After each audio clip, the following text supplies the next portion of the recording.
Welcome to in a new session of Vidya Bhavan Institute for Competitive Exam. Today in this session we are going to see or the discussion topic of this class is class 6 history NCERT chapter 2. This is second part of this chapter 2 of this chapter and the first part that is already uploaded. তোমরা যারা first পার্টের ভিডিওটি দেখোনি তারা চ্যানেলে visit করে চ্যানেলের playlist section থেকে তোমরা ফার্স্ট পার্টের ভিডিওটি দেখে নিতে পারবে। এছাড়াও আমি ফার্স্ট পার্টের ভিডিওর লিঙ্কটি আজকের ভিডিওর অর্থাৎ এই ভিডিওর ডেসক্রিপশন বক্সে প্রোভাইড করব, তোমরা সেখান থেকেও ফার্স্ট পার্টের ভিডিওটি দেখে নিতে পারো। এছাড়া চ্যানেলের প্লেলিস্টে তোমরা চ্যাপ্টার 2 এর ফার্স্ট পার্টের ভিডিওর সাথে সাথে চ্যাপ্টার 1 এর দুটো পার্টের ভিডিও এবং তার সাথে এনসিইআরটি সিরিজের ইন্ট্রোডাকশন ক্লাস আছে। আমি রিকোয়েস্ট করব তোমরা অন্তত একবার ভিডিওগুলো দেখো, যারা তোমরা স্পেশালি বিগিনার্স তাদের জন্য ভিডিওগুলি হেল্পফুল হবে, রাইট? ওকে, তো ইতিমধ্যে তোমাদের অনেকের সাথে আমার পরিচয় হয়েছে আমার ভিডিওর মধ্যে দিয়ে। যাদের সাথে পরিচয় হয়নি অর্থাৎ যারা প্রথমবার, আজকে যাদের কাছে প্রথমবার আমার ভিডিওটি পৌঁছেছে বা যারা প্রথমবার আমার ভিডিওটি দেখছো, তাদের উদ্দেশ্যে আমার অনুরোধ বা রিকোয়েস্ট বা তাদের উদ্দেশ্যে আমি বলতে চাই, প্রথমত তোমরা ভিডিওটি শুরু থেকে শেষ পর্যন্ত দেখো। ভিডিওটি ভালো লাগলে ভিডিওটিতে লাইক করে চ্যানেলটি সাবস্ক্রাইব করবে এবং আমার পরিচয় হিসাবে আমি বলবো তোমাদেরকে, আমার পরিচয় হচ্ছে, আমার নাম শুভেন্দু ঘোষ। আমি বিগত 3 বছর ইউপিএসসি সিএসসি প্রিপারেশনের অর্থাৎ ইউপিএসসি সিভিল সার্ভিস এক্সামিনেশনের প্রিপারেশনের সাথে যুক্ত রয়েছি এবং বর্তমানে এই ইউটিউব চ্যানেলে বিভিন্ন competitive exam related video upload করি বা করে থাকি। এই ভিডিওগুলি আপলোড করার উদ্দেশ্য বা আশা, হোপ অর অবজেক্টিভ যেটা হচ্ছে, আমার ভিডিওগুলো যারা কম্পিটিটিভ এক্সামে বিগিনার্স হিসাবে যারা প্রিপারেশন শুরু করছে তাদের কাছে আমার ভিডিওগুলি হেল্পফুল হয়ে উঠুক, রাইট? তো এই আশা নিয়েই আমার ভিডিওগুলো আপলোড করা। যদি আমার ভিডিওগুলি থেকে কোনো ক্যান্ডিডেট আর কোনো অ্যাসপিরেন্টস হেল্প পায়, সেক্ষেত্রে আমার ভিডিওগুলি করা সার্থক হবে। তো আমরা ফার্স্ট পার্টের ভিডিও অলরেডি কমপ্লিট করেছি, আজকে সেকেন্ড পার্টের ভিডিও আমরা এখানে শুরু করব। বেশি টাইম নষ্ট না করে আমরা সোজাসুজি চলে আসি আমাদের টেক্সটে। তো এখানে কি বলেছে, মেকিং স্টোন টুলস, পাথরের যে টুলস অর্থাৎ যন্ত্রপাতি, সেই যন্ত্রপাতি বানানোর যে পদ্ধতি সেটাই এখানে দেখিয়েছে। The stone tools were probably made using 2 different techniques. তাহলে এই যে স্টোন টুলস গুলো সেইগুলো বানানোর দুটো টেকনিক ছিল, ঠিক আছে? দুটো টেকনিক ছিল। ফার্স্ট হচ্ছে number 1, the first is called stone on stone. তাহলে প্রথম ধরনের যে পদ্ধতি সেটার নাম হচ্ছে স্টোন অন স্টোন, ঠিক আছে? Okay, stone on stone.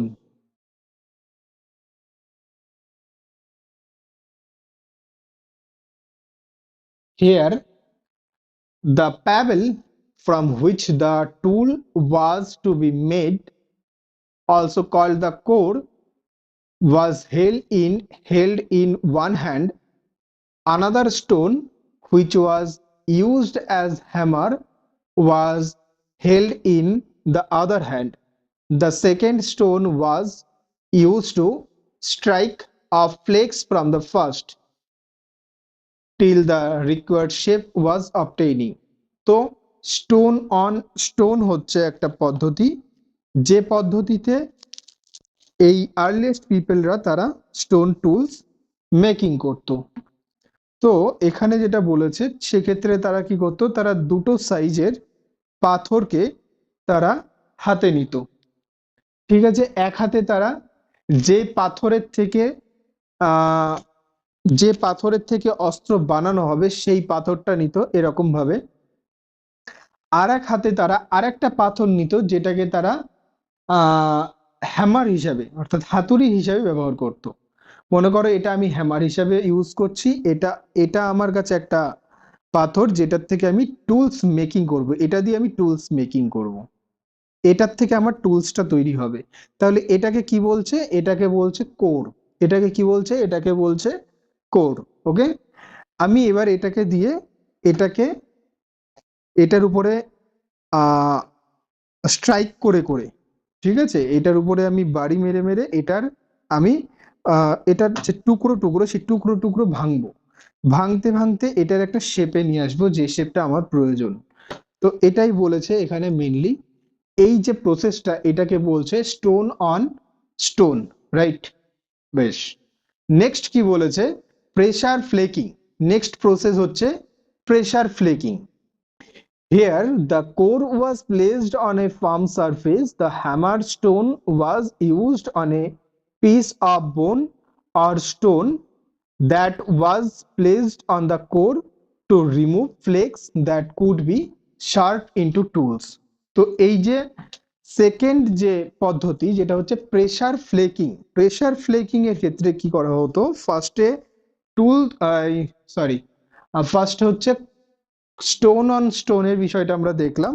R pressure flaking এর ক্ষেত্রে কি করা হতো? এটাকে হাতের উপরে রাখা হতো না, এটাকে একটা সমতল ভূমির উপরে রাখা হতো। আমি এখানে দেখানোর জন্য হাতের উপরে নিয়ে রাখছি। এখানে সমতল একটা জায়গার উপরে রেখে সেটাকে মনে করো এরকম একটা জায়গার উপরে রেখে, আচ্ছা আমি মনে করছি যে এখানে আমি রেখেছি কোনো একটা স্টোনকে। এবার কি করব? এবার আমি একটা বোন, ঠিক আছে, একটা বোন নেব, another stone which was used as hammer.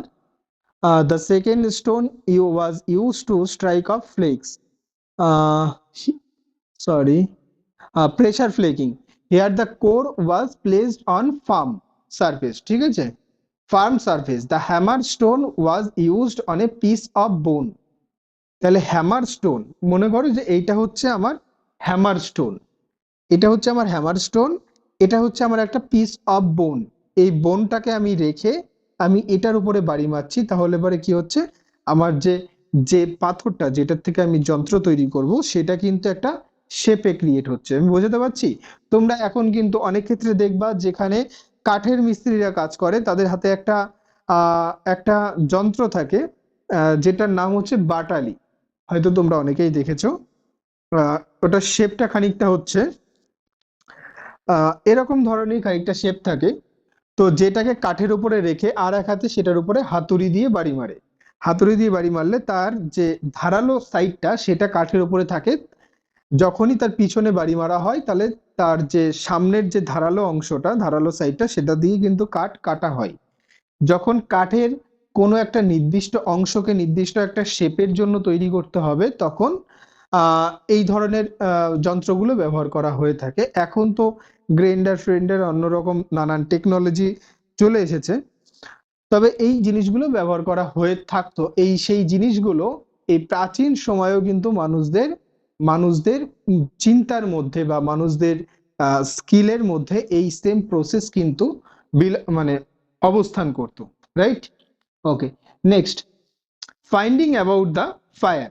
Finding about the fire, find the Kurnool cave on the map. Find the Kurnool cave on the map. তাহলে কুরনুল কেভ কোথায় আছে? Kurnool cave maybe Andhra Pradesh. Hmm, Kurnool, where is Kurnool? এই হচ্ছে কুরনুল কেভ, ঠিক আছে। তাহলে কুরনুল কেভে কি হয়েছিল সেটা আমরা পড়বো।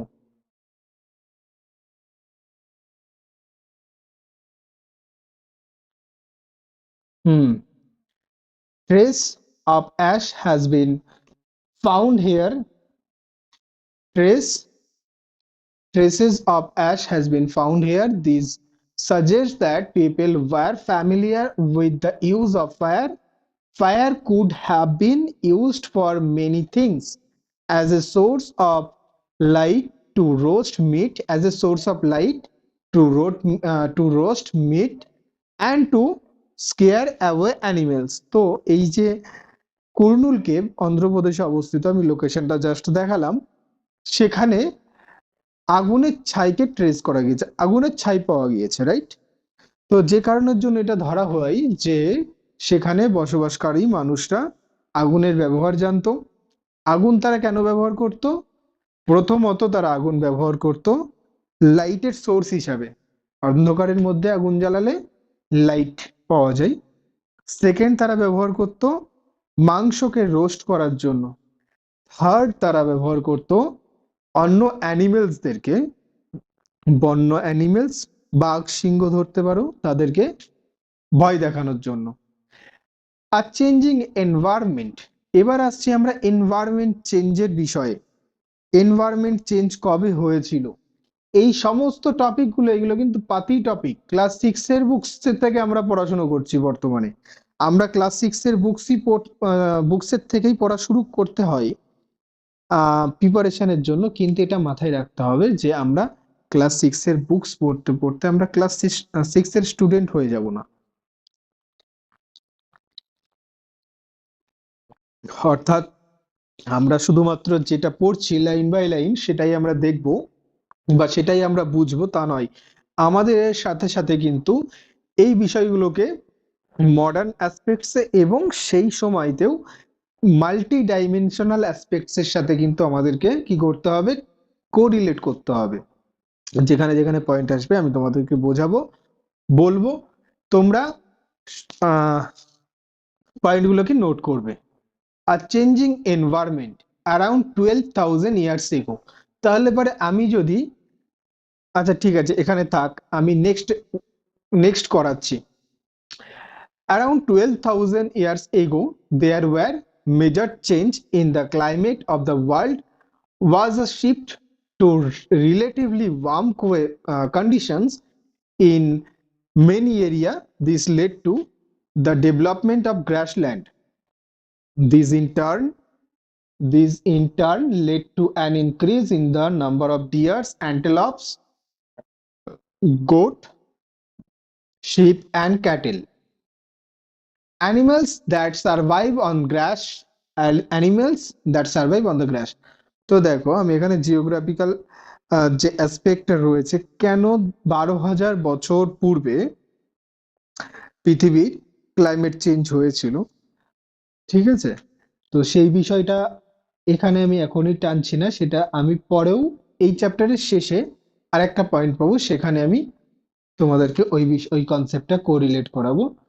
এখানে জাস্ট বলেছে 12,000 বছর আগে পৃথিবীর যে উম, যে ওয়েদার কন্ডিশন সেটা রিলেটিভলি ওয়ার্ম কন্ডিশনে শিফট হয়েছিল, ঠিক আছে? In many area this developed grassland. তো এই যে চেঞ্জটা, এই চেঞ্জের কারণে কি হয়েছিল, চেঞ্জের কারণে অনেক জায়গাতে গ্রাসল্যান্ড ক্রিয়েট হয়েছিল।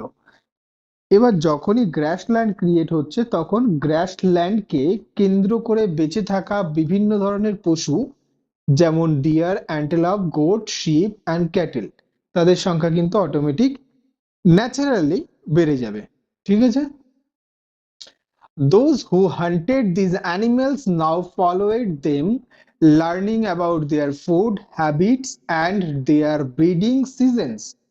It is likely that this helped to people to start thinking about herding and rearing these animals themselves.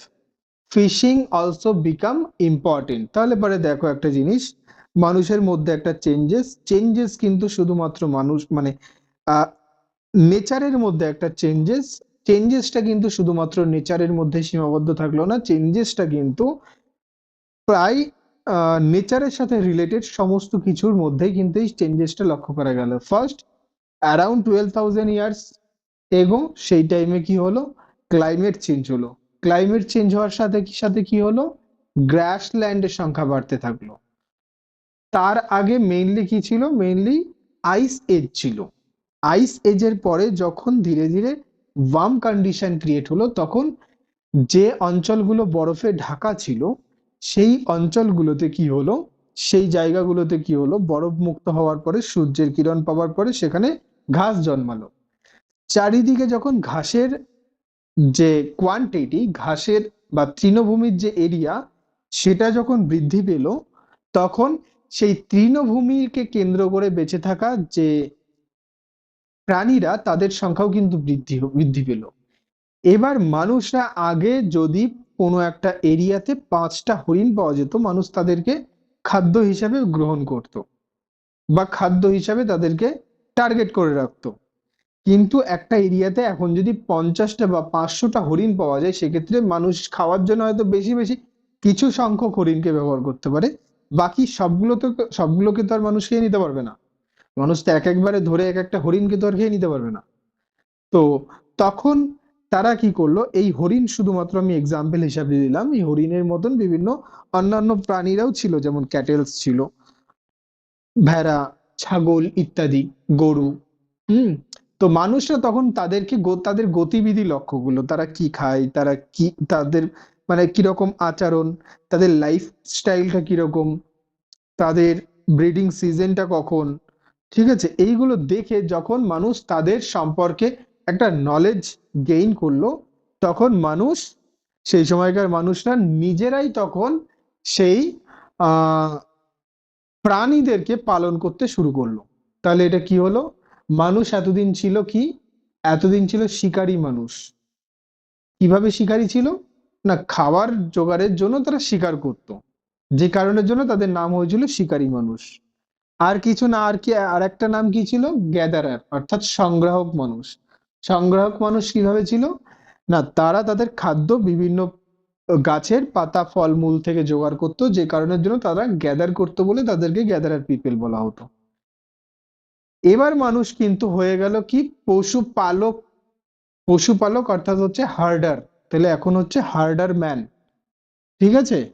তাহলে এই চেঞ্জেস কি করলো মানুষের মধ্যে, এই তাদেরকে উম হান্টার থেকে, গ্যাদারার থেকে হার্ডারে নিয়ে আসলো। ঠিক আছে। This was also a time This was also a time when several grains-bearing grasses, including wheat, barley, and rice, grew naturally in different parts of the subcontinent. Man, woman, and children probably collected these grains as food and learned where they grew and when they ripened. This may have led them to think about growing plants on their own. তাহলে পরে আমরা দেখলাম যে পশুপালনের চিন্তা ভাবনা মানুষের মধ্যে আসলো ধীরে ধীরে, এবং এই যে ক্লাইমেট চেঞ্জের কারণে যে চারিদিকে তৃণভূমি বা গাছপালার সংখ্যা যে বৃদ্ধি পেল, এর মধ্যে এমন কিছু কিছু ঘাস বা এমন কিছু কিছু উদ্ভিদ যারা গ্রেইন অর্থাৎ শস্য দানা জন্মাতো, যেমন ধান গাছ আছে, গম গাছ আছে, বার্লি গাছ আছে। ঠিক আছে। তো পিপলসরা সেই গাছগুলোকে তারা লক্ষ্য করলো, এবং তাদের যে সিজন বা তাদের যে, তাদেরও ক্যারেক্টারিস্টিক, তাদের বৈশিষ্ট্যকে লক্ষ্য করলো। ঠিক আছে। হুইট ছিল, বার্লি ছিল, রাইস ছিল, তারা সেগুলোকে লক্ষ্য করলো। প্রথমত তো তারা সেগুলোকে কালেক্ট করতো তারা খাবারের জন্য, খাবার হিসাবে। তো যখন তাদের খাবারের পরেও মানে প্রচুর পরিমাণে সেই গাছগুলো, অর্থাৎ ধান গাছ, গম গাছ, যব গাছ চারিদিকে যখন ছিল, যেগুলো তারা খাবারের পরেও অবশিষ্ট থেকে যেত, তখন সেগুলোকে তারা কি করতো, সেগুলোকে তারা দেখতো, সেগুলো তারা অবজার্ভ করতো, সেগুলোর ক্যারেক্টারিস্টিক, সেগুলোর বৈশিষ্ট্যকে তারা অবজার্ভ করতো। যখন সেগুলোর সম্পর্কেও তারা একটা নির্দিষ্ট একটা নলেজ গেইন করলো, যখন দেখলো যে তারা যদি কিছু সংখ্যক ধানের বীজ বা গমের বীজ ছড়িয়ে দেয়, তাহলে পরে সেখান থেকে নতুন গাছ জন্মায়, সেই গাছগুলো আবার শস্য দানা তৈরি করে একটা সময়ের পরে। তো তারা ধীরে ধীরে ধীরে ধীরে তাদের মধ্যে এগ্রিকালচারাল মাইন্ড ক্রিয়েট হলো। তখন তারা নিজেরা কি করলো, নিজেরা তখন তারা এই চাষবাসের বা এই প্ল্যান্টস কে গ্রোয়িং করার কথা ভাবতে শুরু করলো। ঠিক আছে। তাহলে এবার মানুষ কি করলো, তাহলে ফার্স্ট মানুষ ছিল হান্টার, গ্যাদারার, হার্ডার, এবার হচ্ছে এগ্রিকালচার। ঠিক আছে। অর্থাৎ মানুষ এখন প্রডিউসার হয়ে গেল, producer, food producer. Names and date, archaeologists have given lengthy names for the time that we are studying. They call the earliest people the Paleolithic. This comes from two Greek word, paleo means old and lithos means stone. তাহলে paleo শব্দটি কোথা থেকে এসেছে? Paleo শব্দটি Greek word থেকে এসেছে, যেখানে paleo অর্থাৎ ওল্ড আর লিথোস অর্থাৎ পাথর। তাহলে প্যালিওলিথিক মানে হচ্ছে কি পুরনো পাথর, ঠিক আছে? এটা হচ্ছে পুরনো পাথর বা প্রাচীন প্রস্তরের যুগ, ঠিক আছে? প্রস্তর যুগকে কয় ভাগে ভাগ করা হয়? 3 ভাগে, প্রাচীন প্রস্তর, মধ্য প্রস্তর এবং নব্য প্রস্তর যুগ। নেক্সট কি বলেছে? meaning the stone. The name point the important of the find of the stone tools. The Paleolithic period extend from 2 million years ago to about 12,000 years ago. দেখো এখানে ইম্পর্টেন্ট পয়েন্ট হচ্ছে এটা। তোমরা ইউপিএসসির জন্য প্রিপারেশন যারা করছো তাদের জন্য তো আমি মানে বলছি না, কারণ তাদের জন্য এটাকে করতেই হবে, তাদের জন্য এটাকে ধরতেই হবে, তোমরা এটা ম্যান্ডেটরি হিসেবে ধরে রাখো। এছাড়া যারা অন্যান্য এক্সামের জন্য যারা এনসিআরটি বেসে প্রিপারেশনটাকে নিতে চাচ্ছ তাদের জন্য বলছি, এই যে যে ডেটাগুলো, যে ফ্যাক্টগুলো, সেগুলো কিন্তু তোমরা যে কোনো বুকস ধরো তা সেখানে কিন্তু তোমরা ডিফারেন্ট ডিফারেন্ট কিন্তু পাবে। এবার বিষয়টা হচ্ছে এই যে ছোট ছোট ফ্যাক্টসগুলো, এগুলো অনেক সময় ডিফারেন্সিয়েট ক্রিয়েট করে। এক্সামের সময়তেও তোমরা একটা কোশ্চেন্স যেটা দেখবা যে হয়তো এনসিইআরটি-তে একটা ডেটা আছে, একটা ফ্যাক্টস আছে, কিন্তু অন্যান্য বুকস বা অন্যান্য কোথাও কোনো জায়গায় নোটে তোমরা ডিফারেন্ট ডেটা বা ডিফারেন্ট ফ্যাক্টস পেয়েছো। ফ্যাক্টসে তো সেরকম খুব একটা বেশি ডিফারেন্স হয় না, ডেটাতে ডিফারেন্স হয়। তো এইগুলো কিন্তু তোমরা এনসিইআরটি থেকে কালেক্ট করতে পারো, কোনো ডাউট না রেখে তোমরা এনসিইআরটি থেকে কালেক্ট করে তোমাদের এক্সামে এগুলোকে কাজে লাগাতে পারো।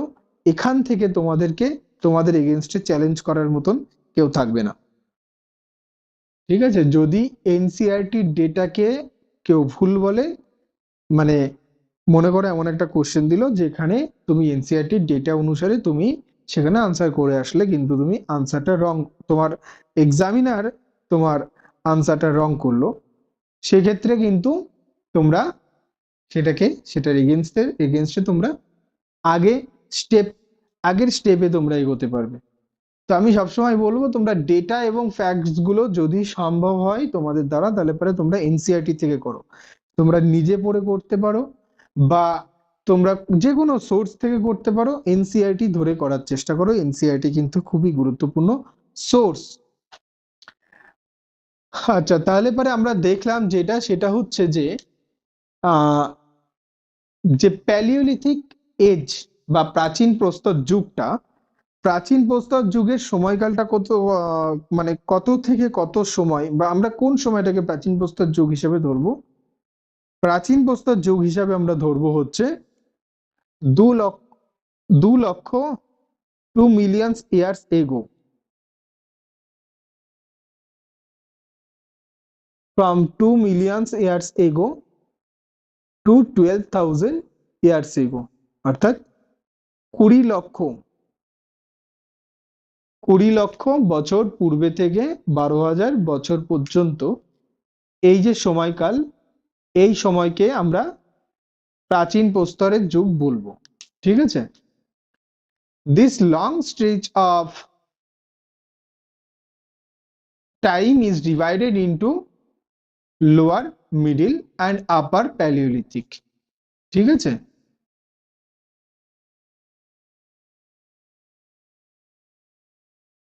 This long stretch of time is divided into lower, middle and upper Paleolithic. This long span of times cover 99% of human history.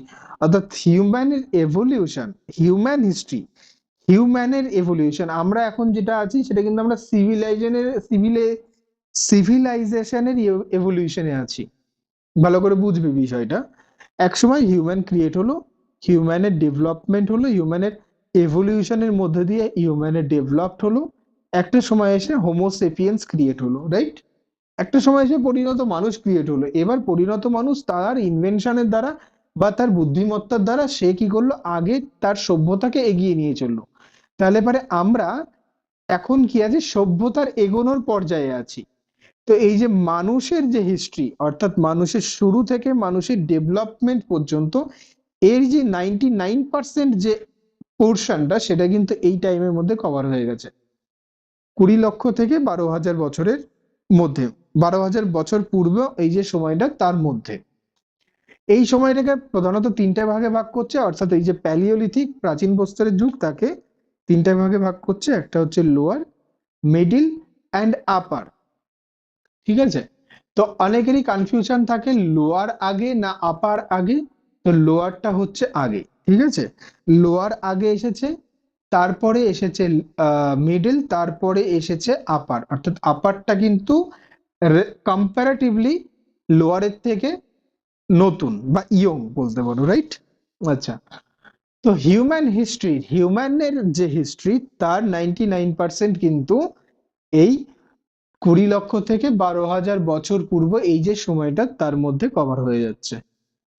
The period when we find environmental change being about 12,000 years ago till about 10,000 years ago is called the Mesolithic or the Middle Stone.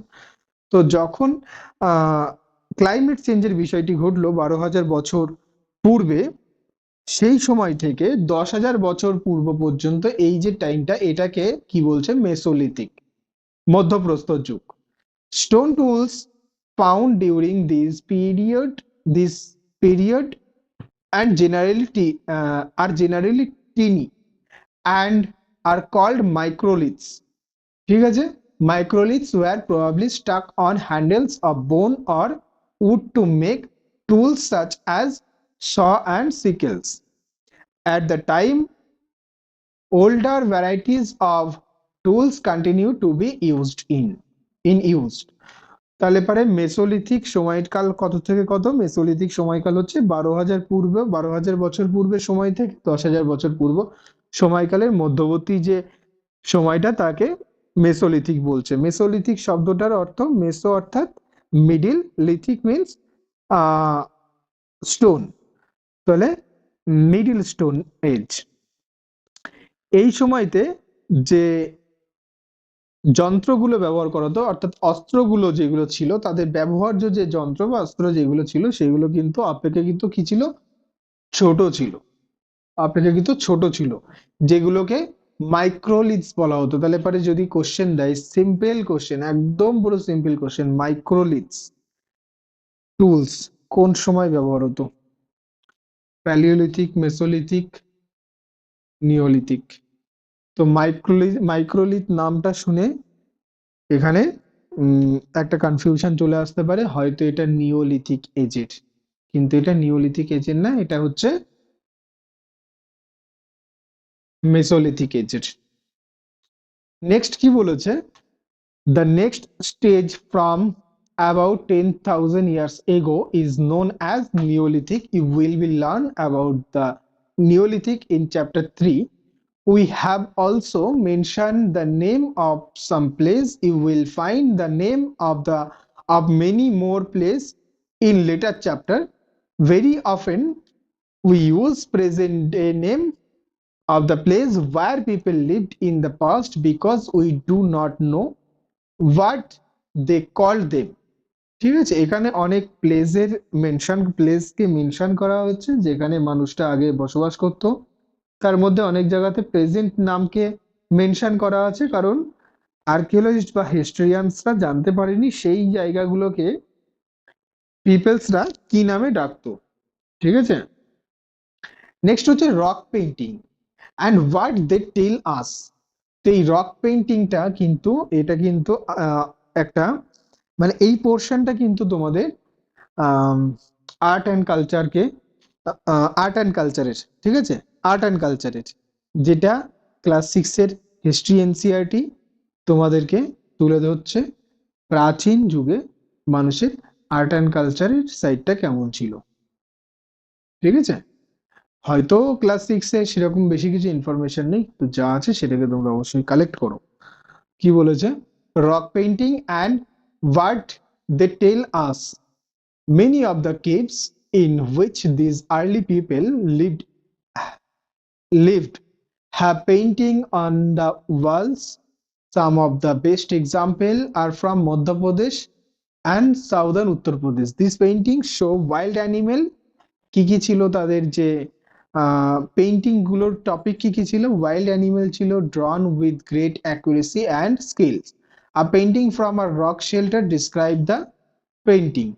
ঠিক আছে, এই যে পেন্টিংটা তোমরা দেখতে পাচ্ছ, এই পেন্টিংটা একটা রক শেল্টার থেকে পাওয়া গিয়েছে। পেন্টিংটা ডিসক্রাইব করো নিজের ভাষাতে। এখানে তোমরা কি দেখতে পাচ্ছ বা কি বুঝতে পারছো? ঠিক আছে, হু ডিড হোয়াট, কে কি করতো। ঠিক আছে, we have seen that the earliest people hunted, gathered plant produce, made stone tools, and printed on cave walls. Is there any way of finding out whether women hunted or men made stone tools? Whether women painted or men gathered fruits and nuts? At present, we do not really know. However, there are at least two possibilities. It is likely that both man and woman may have done some of these things together. It is also probably that some tasks were done by women and others only by man. And again, there could have been different practice in different part of the subcontinent. তো এখানে কে কি করতো? বর্তমান দিনে আমরা যদি আমাদের বাড়ির আহ কাজবাজের যে পরিধি, যে সীমানা, সেগুলো যদি লক্ষ্য করি, তাহলে আমরা খুব স্পষ্টভাবে বুঝে নিতে পারবো যে এখানে সাধারণত বাড়িতে যারা ওম্যানসরা কি করে, তারা বাড়ির কাজবাজ করে, এবং মেল পার্সনসরা কি করে, তারা আর্নিং এর জন্য বাইরে যায়। তো এই সময়ে যে মানুষদের কাছে যে কাজ ছিল সেগুলো হচ্ছে যে ফুড কালেক্ট করা, আহ আর কি ছিল, হান্টিং করা, পেইন্টিং করা। ঠিক আছে, তো এখানে যেটা মানে কোশ্চেন একটা, যে কে কি করতো? ওম্যান্সরা ফুড কালেক্ট করতে যেত, নাকি হান্টিং করতে যেত, নাকি মেল পার্সনসরা হান্টিং করতে যেত, ওম্যান্সরা পেইন্টিং করতো? তো এখানে যেটা বলেছে, পসিবিলিটিস দু ধরনের থাকতে পারে। ফার্স্ট হচ্ছে কি, হয়তো তারা একসঙ্গে কাজ করতো, অথবা তাদের কাজের মধ্যে ডিফারেন্ট ছিল। এবং সাবকন্টিনেন্টের বিভিন্ন বিভিন্ন পার্টে এই যে প্র্যাকটিস, এই প্র্যাকটিস করারও একটা ডিফারেন্ট ছিল। যেমন হয়তো নর্দার্ন পার্টে মানুষরা একসঙ্গে তারা কাজ করতো, মেল ফিমেল একসঙ্গে তারা পেইন্টিং করতো, মেল ফিমেল একসঙ্গে তারা হান্টিং করতো, মেল ফিমেল একসঙ্গে তারা ফুড গ্যাদারিং করতে যেত। হয়তো হতে পারে ইন্ডিয়ার অন্য কোনো পার্টে মেলরা হান্টিং করতো, ফিমেলরা ফুড গ্যাদারিং করতো, মেল ফিমেল একসঙ্গে তারা পেইন্টিং করতো, এরকম কিছু ডিফারেন্ট থাকতে পারে। আচ্ছা, নেক্সট কি আছে? Ostrich in India. ইন্ডিয়াতে অস্ট্রিচের যে সন্ধান আছে, ostrich were found in India during the Palaeolithic period. তো অস্ট্রিচকে পাওয়া গেছিল প্যালিওলিথিক পিরিয়ডে। Large quantities of ostrich egg shell were found at Patne in Maharashtra. মহারাষ্ট্রের পাটনে বলে একটা জায়গা, যেখানে এগ শেল পাওয়া গিয়েছে, ডিমের খোলা পাওয়া গিয়েছে। Designs were engraved on some pieces, while beads were also made out of them.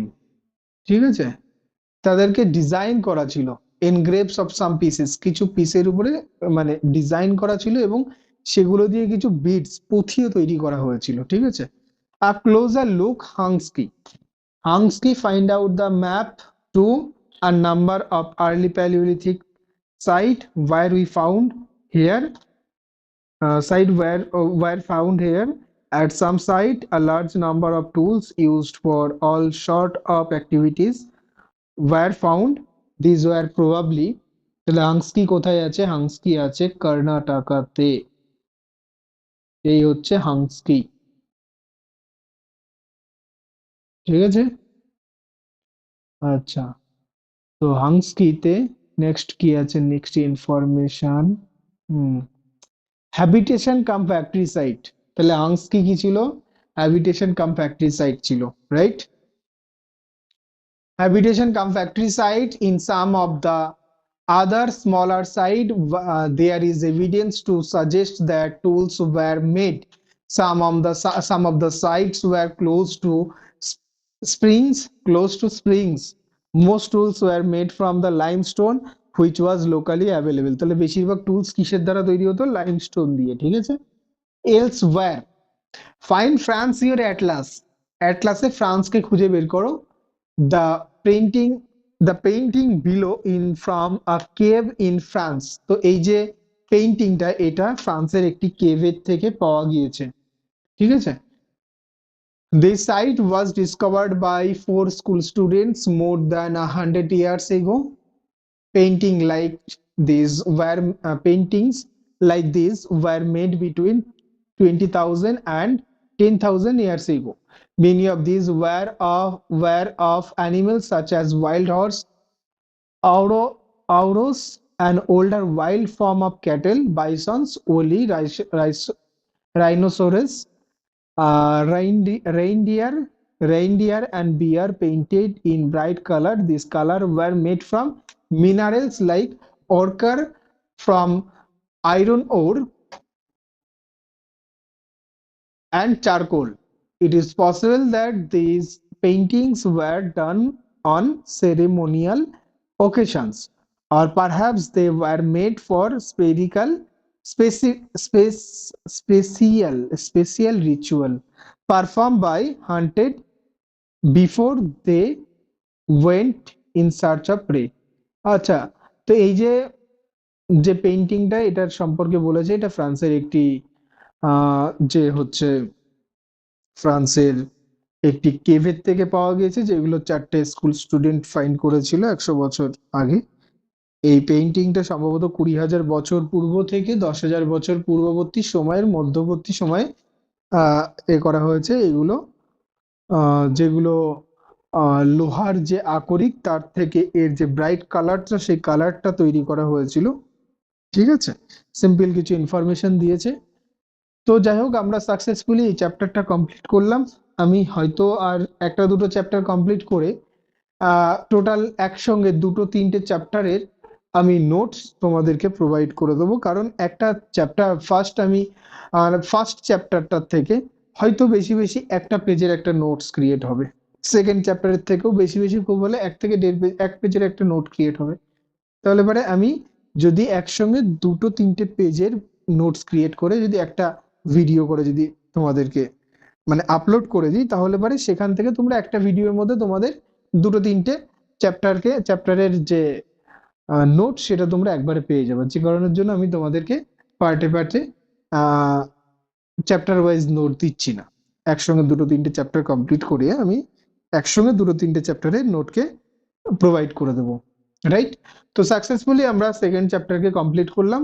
আজকের ভিডিও এখানেই শেষ করছি। তোমরা ভালো থেকো, সুস্থ থেকো এবং তোমাদের প্রিপারেশন চালিয়ে যাও। ভিডিওটি ভালো লাগলে ভিডিওটিতে লাইক করে তোমরা চ্যানেলটি অবশ্যই সাবস্ক্রাইব করবে। থ্যাংক ইউ সো মাচ ভিডিওটিকে পুরো দেখার জন্য।